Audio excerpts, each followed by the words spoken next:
પોતાના ઘર બહારની ગંદકી અને દબાણ મુદ્દે વારંવાર રજૂઆત કરવા છતાં કોઈ યોગ્ય જવાબ ન મળતા અથવા તો યોગ્ય કાર્યવાહી ન થતાં સિનિયર સિટીઝન નાગરિક પોતાની રજૂઆત કરવા મ્યુનિસિપલ કમિશનર પાસે પહોંચ્યા છે।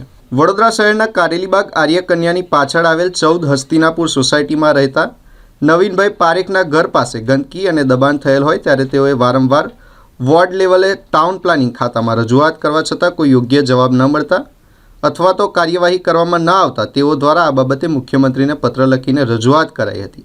જે બાદ મુખ્યમંત્રી કાર્યાલય દ્વારા મ્યુનિસિપલ કમિશનરને મળવાનું જણાવાયું હતું। તેઓ આજે મ્યુનિસિપલ કમિશનરને રજૂઆત કરવા પહોંચ્યા છે, જ્યાં તેમને ગંદકી અને દબાણ દૂર કરવામાં આવે તેવી માંગણી કરી છે।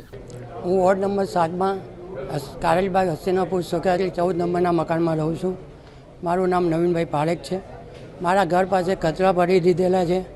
અવારનવાર થોડા ટાઈમ પહેલાં દિવાળી પહેલાં બાગડા અમારે ઘર પાસે મૂકેલા ગયા। એ કોર્પોરેશન સીએમમાં અમે અરજીઓ આપી, ત્યાંથી જવાબ આવ્યો અને મારા વોર્ડ ઓફિસમાંથી એ લોકોએ બાગડા ઉપાડી લીધા, પણ ગંદકી રહેવા દીધી છે। ગંદકી ઉપાડતા સાફ કરાવતા નથી અને આગળના રોડ ઉપર જે દબાણ છે માટીનું એ દબાણ આજ સુધી અમે ઘણી અરજીઓ કરી વોર્ડ ઓફિસમાં અને ટાઉન પ્લાનિંગમાં, છતાં આજ સુધી કોઈ દબાણ હટાવતા નથી।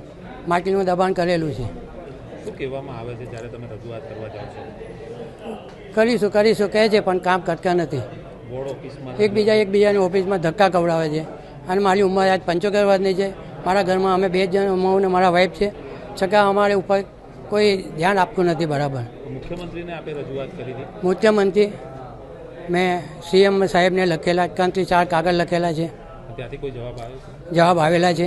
શું કહેવામાં આવે છે? એમ કે તમે વોર્ડ ઓફિસમાં અને કમિશનર સાહેબને મળવા જજો, અને એમને લખીને બી એવું મોકલ્યું છે કે કમિશનર સાહેબને મળવું।